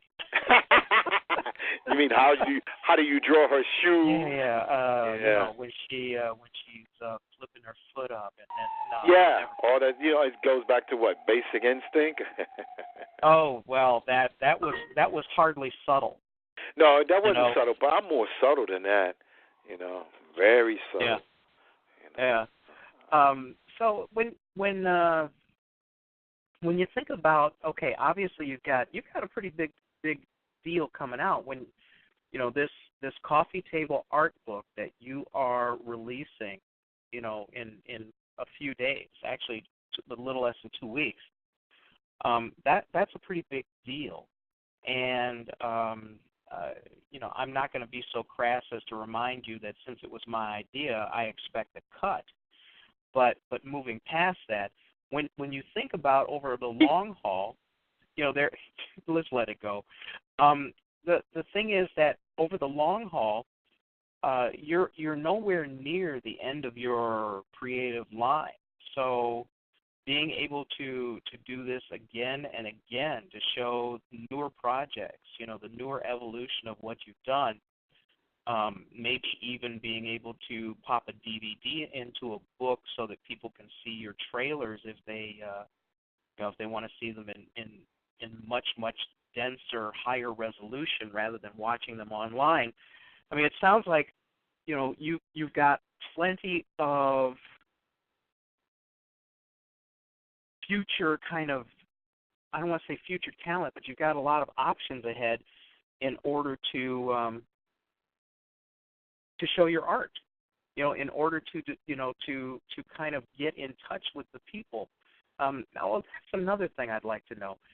With the things that you've done, a lot of times I would imagine you get your feedback directly from the person who commissioned you to do the work. But do you have a body of public work out there? You've got your 2 different websites, and we popped the 2 links up there. Do you get direct feedback from the people who are your fans, or at least are checking out your work? Yes, I do. I get some feedback from certain people who seems to admire my artwork, and they can understand where I'm coming from, and I certainly appreciate them. I'm not a person who won't acknowledge the admiration of my work, and I certainly appreciate it, because that's how I was able to get all the work that I have been doing, because I appreciate the clients. I appreciate the fact that they pay me for my labor and thought of coming to me to get the particular assignment done. And it's always a pleasure to finish the assignment and get to a new one. But while I'm working on that particular project, I do my best to try to have some fun. Right, but when let's talk about some of the work that you've got out there publicly. What kind of response do you get? Obviously I like your work. Otherwise, I would not have said, "Hey, dude, I like what you do. Could you do this thing for me?" And it's not a favor. This is a paid gig. In case people think, well, maybe he just said that so that make Winston do his work so he can get on the show. But for me, it's a matter of admiring your talent and being able to. I mean, it's so cool to be able to talk to you and actually say, hey, I would love to have you do, the cover of my book. Let's talk it over. How accessible are you to a lot of people? Where do you get most of your commissions from? Are they from people who know your work already, or are you getting a certain percentage of people who are finding you, let's say, out on the web somewhere out on the internet, and then approaching you, asking you to do work for them? How do you find your clients? Well, I think it's all of the above, if you want to say it that way, because some of the clients come from the internet. Some of the clients come from other people who had worked with me for one or two assignments. Referrals. And then referral. In fact, that's how I got the children's book gig, was a referral. Okay. And then other people, they meet me in person and they see the artwork, and they hire me. So it's a little bit of all of them. They all tend to leave everything that. I think you're lucky. Happening now. I think you're lucky because you have a solid body of work out there, so people can check you out. It would probably be a little more. Well, it would be more difficult if you were relatively unknown. So I think it speaks well to the quality of the work that you've already put out there and the work that people can find, that not only do you get referrals. I mean, referrals are great because that's the best way. Those are people who come to you ready for what you have. You know, for my business, for the IT business, my best new clients are referrals because somebody already pre-sold them on me. You know what I mean? That helps. And being pre-sold helps a lot. And I would imagine the same thing for art, you know, and the other thing about these days is with the internet and with that with the Google, as they say, people can do a search for your name, they can do a search for your work and find out an awful lot about you if they want to do their research. So having a good body of work out there is also very important, and it's not just, you know, I'll just post up a couple of my pictures and that'll be enough. You still have to have a solid body of work. Over all the places that you've got on the internet, about how much artwork do you have up there for display? Not as much as I should. I'm busy working on assignments, so I don't get a chance to upload like I would like to, and I got to work on my web-based skills in terms of building a website. But I am going to update certain things and do my best to link things and whatnot. And I probably would be working on that type of stuff or more.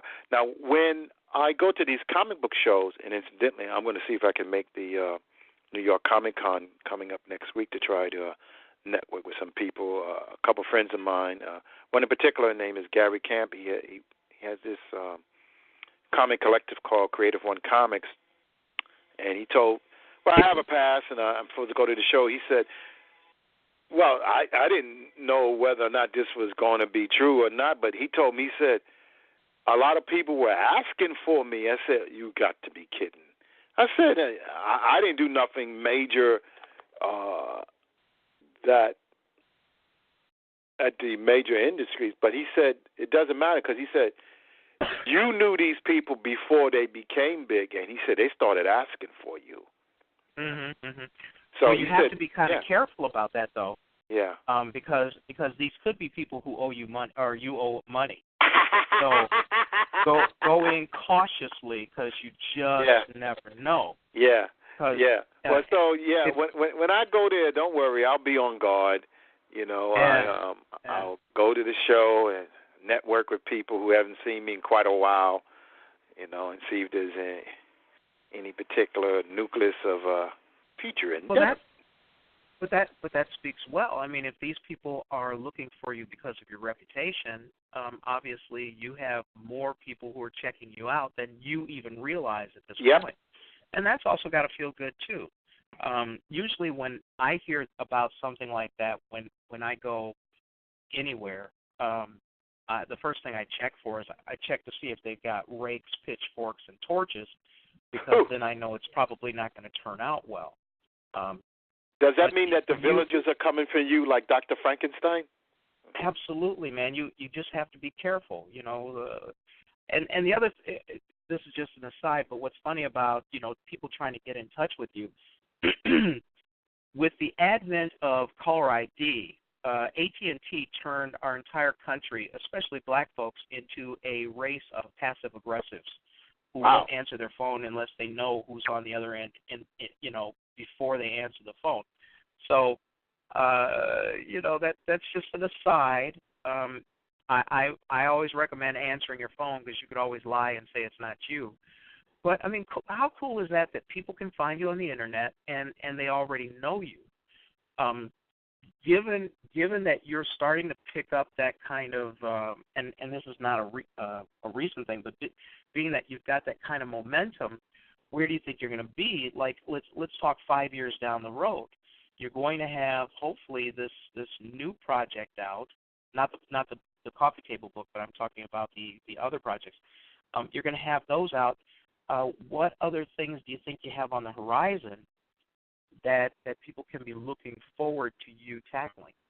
Okay, now I like that question. Now. Oh, you didn't like any of the others? Oh, I loved them.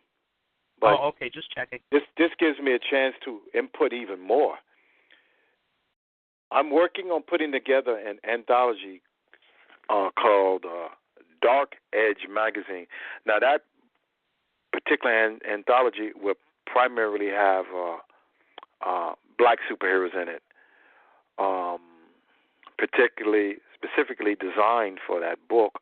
I have I guess you could call her a pseudo-African female warrior character called Azana. She'll be in there. I'll have other characters in there that are like based on so-called Atlantis or antediluvian type of vibe. Mm-hmm. And I will have other things in there from other genre. But these stories will be a little bit more, how would you say, Robert E. Howard is, the creator of Conan, where in other words they'd be more pulpish or violent or more mature theme. Don't worry, there ain't gonna be no nudity, at least not that I know of. You know. Well, I mean, you never know. I mean, but even if there was. Oh, there is some nudity. I forgot. Okay. But that's okay. It's okay. It's done tastefully. You know what I'm saying? You know, it's and I don't do it gratuitously. I do it because it's part of the storytelling. And when that comes out, everybody will notice that. You know, and I think they will enjoy it. You know, I try to do projects that would be something that I would purchase myself if I was the reader. I try to step out of myself and say, oh, if I saw that on a shelf, I would want to buy that. Yeah. Well, now with this anthology, is this going to be all you? No, I will be working with another artist. And, okay. You know, his name is Louis Sierra, so I'll be working with him. But it'll be primarily the two of us and my collaborator, writer, you know, brain trust, etc.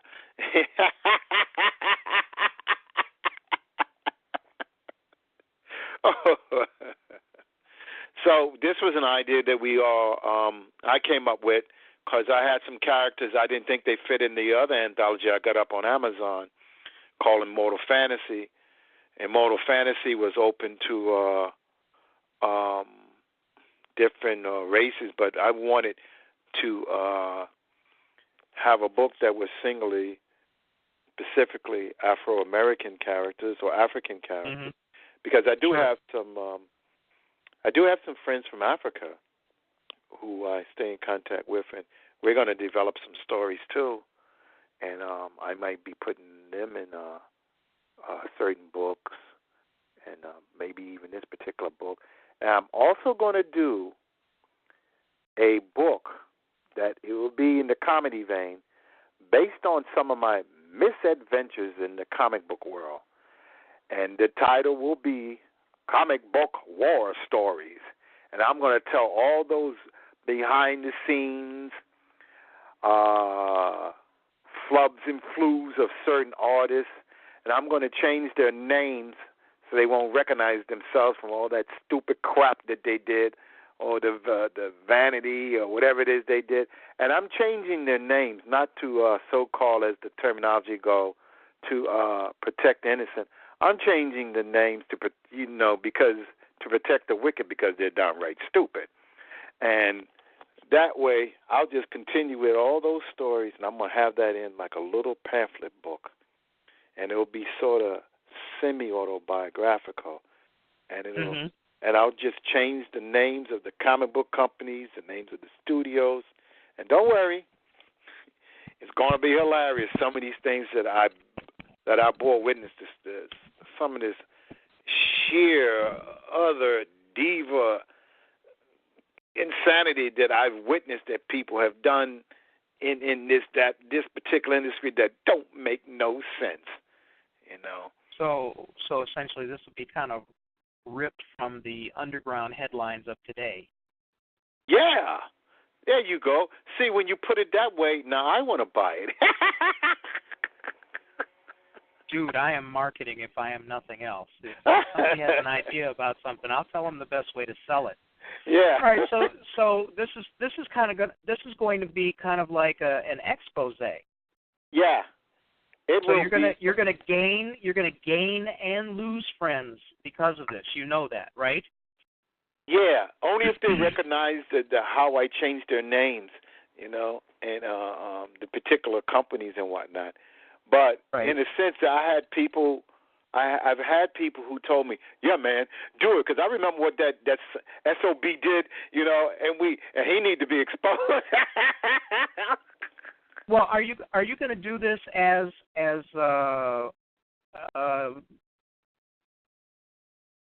I kind of want to say semi-nonfiction, but you're going to do this as fiction, but it's going to include real events with just changed names. It would be what these people call a slice of life. Yeah, well, I mean, they put out books like this for the fashion industry and things like that, where they're telling what happens in some of these places. Well, what was that movie? You're talking about The Devil Wears Prada? Yeah, things like that. So that was a great movie. You're going to kind of you're going to blow the lid off of all of the dark secrets of the entire New York art and comic scene.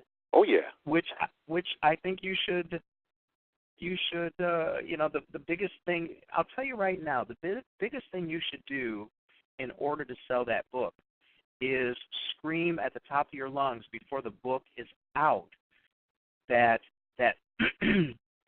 it's all fiction. Nothing in it is true. And the moment you say that, everybody's going to want to look at it because they're going to go, "Oh, really? So you mean to tell me that so-and-so never..." People are going to know because all the stories other people know, or at least in most cases. If somebody really screwed somebody and the word got out, then they're going to know. And I think that this is going to be hilarious because,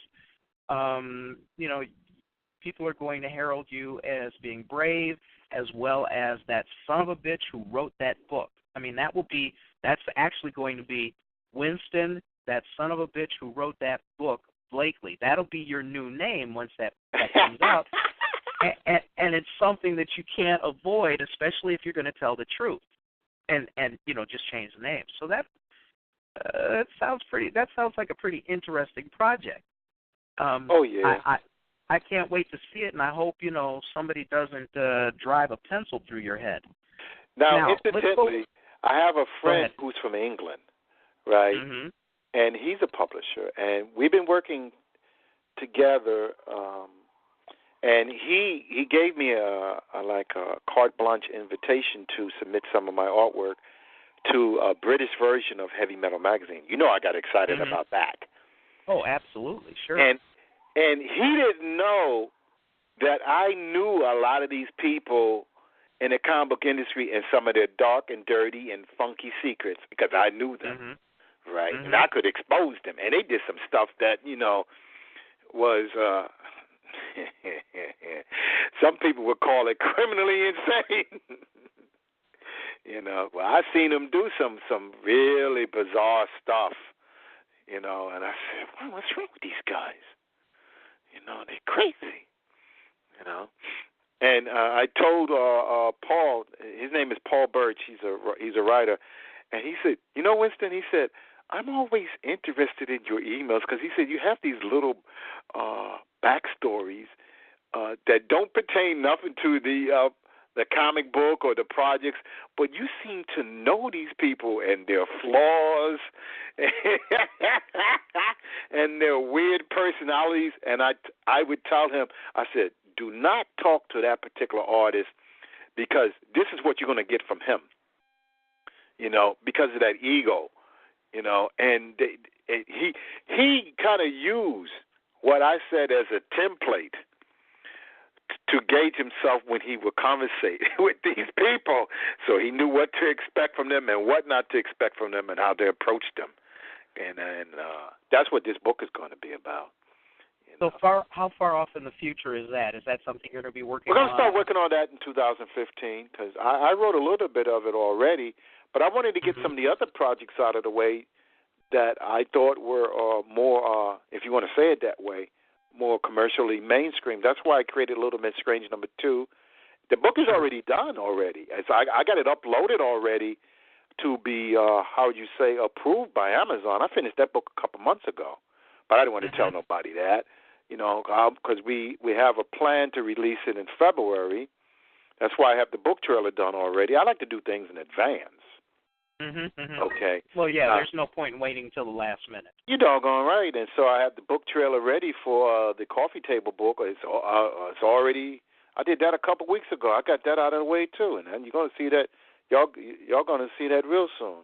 In about a week and a half, you're going to see that trailer. It's going to be premiered, and that's done.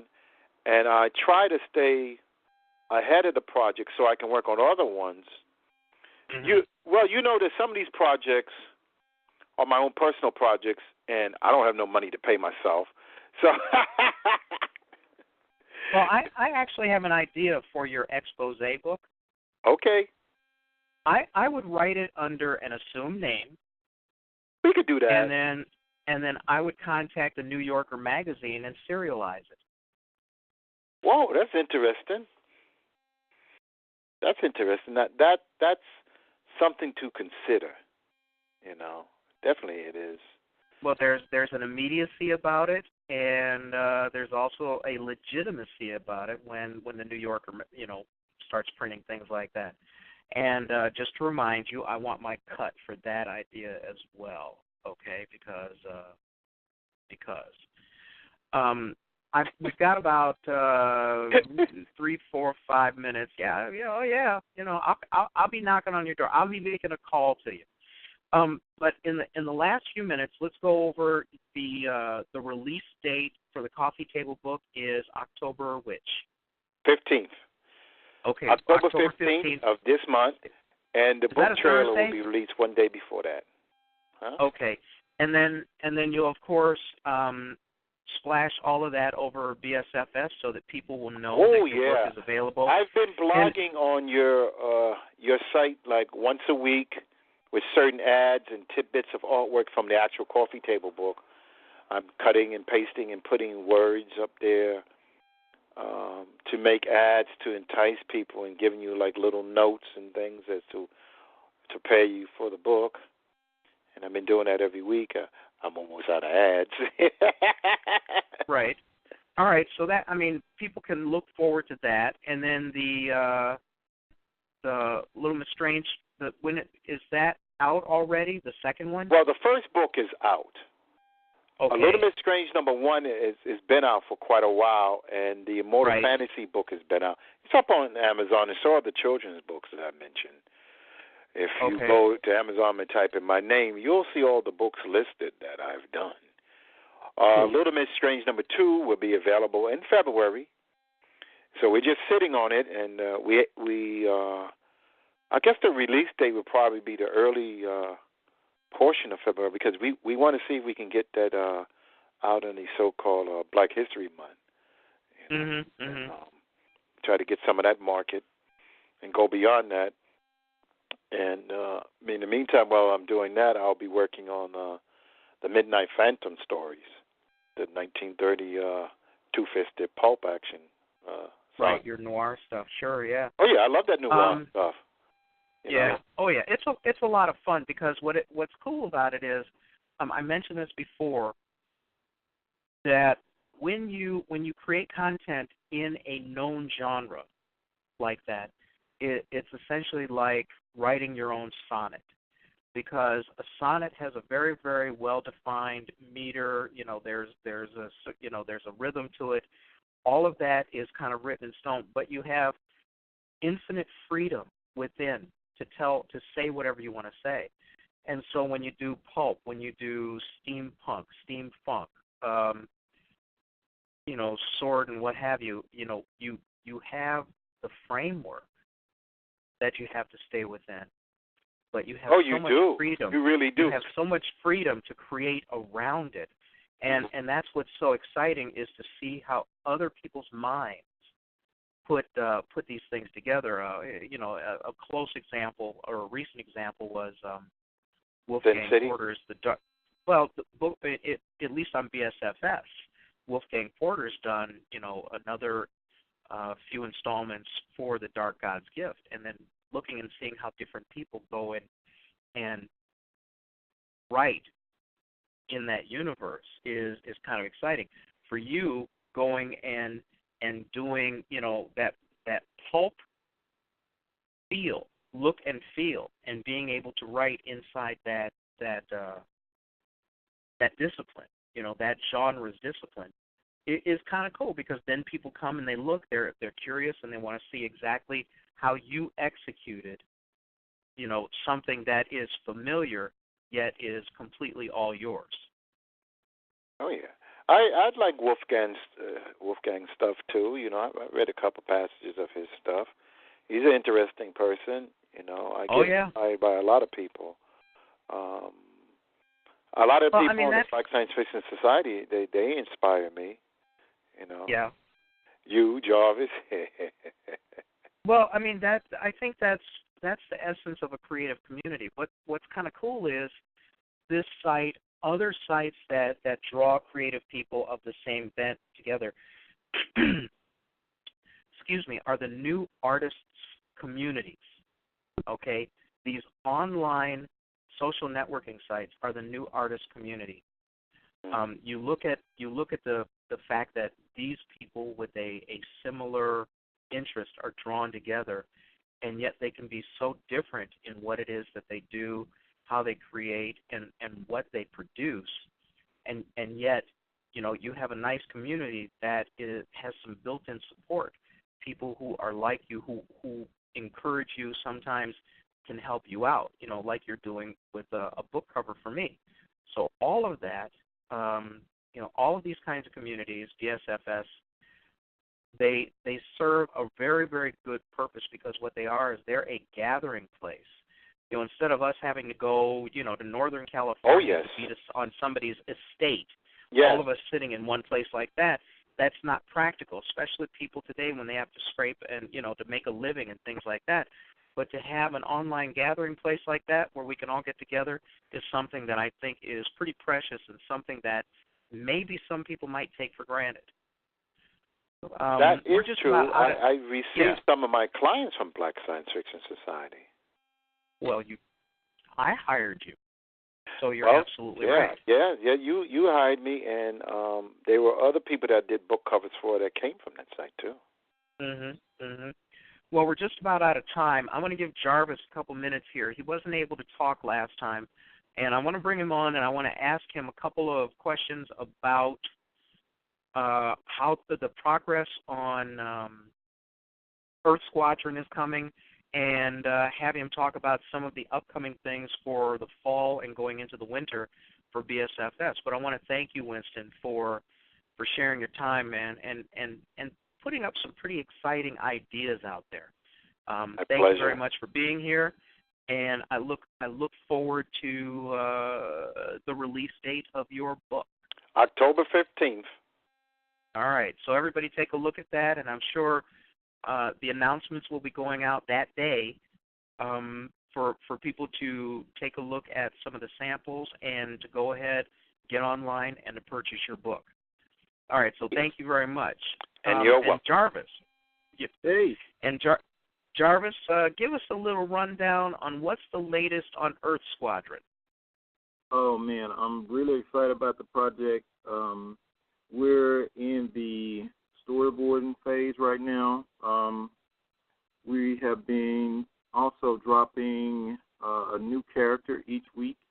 We have about 17 characters done, and we're just slowly dropping those out so people can get an idea of what the film's going to look like and what some of the characters are going to look like. We have several characters that are being made, some kind of secret characters, so that we don't want to give the whole thing away. So we're going to have some little secret things to pop out on you in the actual film. What else? We're working. Well, actually, I've been finally found the information. Working on the render farm to handle the animation once the storyboards are done. Quasi Jackson, he's a member of the site. He has been working on that pretty diligently for the last 4 months. So we're making some headway there. We also have like some professional audio from Boom Audio. We have some soundtracks that we're going to be introducing. And we have probably about 4 voice actors that have lent their talent to the project. So I'm really excited about what's going on with the project, and I'm very thankful for all the people that participated back in March/April that helped us raise funds. We raised a little bit over $3,000 for the film that are paying for things like the accelerator cards for the computers and the audio and the voice recorders and things of that nature. So I'm really excited about the project. Well, I mean, that sounds good.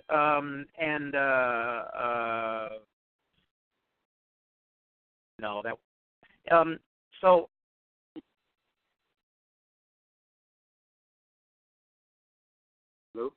Hello? Did we lose him? Yeah, I think so, Jarvis. But, hey. Oh, hopefully he'll pop back in. Okay, that would be great. Hey, but thanks for lending your experience and your time tonight, man. I actually have learned a few things just sitting back listening to your process and some of the ideas that you were espousing, particularly the poses. You were talking about the old school noir characters. Yes. Big crazy type, thin man type deal where it wasn't colorful because a lot of times it was in black and white. So they had to convey that excitement and that motion in those poses. So I really took that point to heart. So we're going to kind of incorporate that and incorporate it into the Earth Squadron project. So, oh yeah, please do. So thanks for that. All these particular projects I mentioned, they are inspired by just the sheer element of just telling an interesting story, Jarvis. That's primarily what it's about. And I look forward to the storytelling of your particular project. Oh, yeah. I think there was another, you just brought something to mind. I always have an ongoing debate about what is used to make a certain project, or some people think this has to look a certain way and all that type of stuff. And then there's it's the storytelling I think is the most important part. And one of the examples of that is Simon's Cat. I don't know if you've ever seen Simon's Cat on YouTube, but it's black and white. It's like really basic drawing, but it's so engaging. If you watch one episode, you're going to want to watch all of them. You need to send me a link of that, Jarvis. I will. So you're very right on the story. A compelling story is the most important factor, I believe. You know, I'm going to tell you something.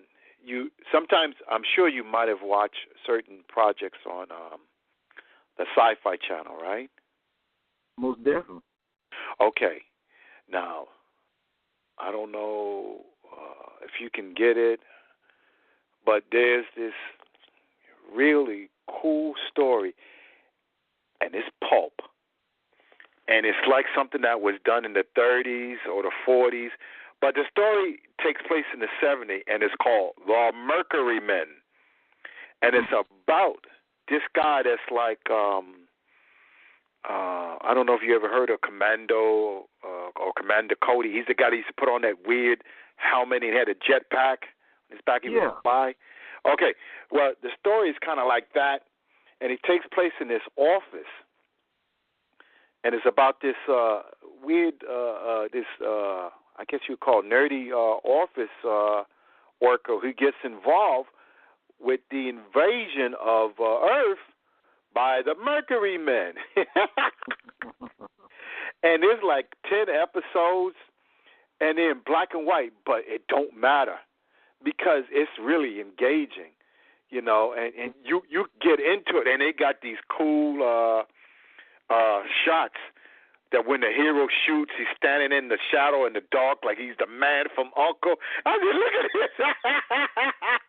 Those guys knew what they were doing. They knew how to tell a story. That was the most important thing about introducing a character, that you see him as this larger-than-life figure, but it's got to be dramatic, you know, to let you know that this character is, you know, unstoppable, and that's why he's the hero. You know. I just pulled it up, and I remember watching some of those with the silver helmet. Uh-huh. Yeah, because I think I used to watch older films with my older sister, and I've also got introduced to some noir stuff. I'm not sure if you've heard of The Thin Man. Yes. Right. So, yeah, so getting exposed to some of that stuff is interesting. The pacing and everything's different, but it's engaging. It is very engaging, and that's the whole process of telling a story to engage a person. Because sometimes a person could see something and go, I ain't interested in that. And then if you sit there and watch it and say, ooh, that's pretty interesting. Well, that's kind of like judging a book by its cover. Well, there are a lot of people do that, you know, but so it's a mixed bag because I think people are very visual, so that's one of the things that catch their initial attention. But the actual content is what keeps them engaged. Yes. Right. Well, let's do this. Let's call an end to the show, and then we can keep talking afterwards because we're already almost 10 minutes over. Oh. And so you know, do your thanks, and then we'll hang around after the recording's over. All right, and as usual, just thanks to everybody that has supported this project, this website, this radio show, and all the projects that we've done. Just across the board, it's appreciated, and we'll continue to support you as best we can. Just let us know your events, what you're doing, and we'll push it out because that's what we do. That's always good to know. With that, we're going to end recording. Good night. Good night. End recording. Good night. Good night. End recording. Good night.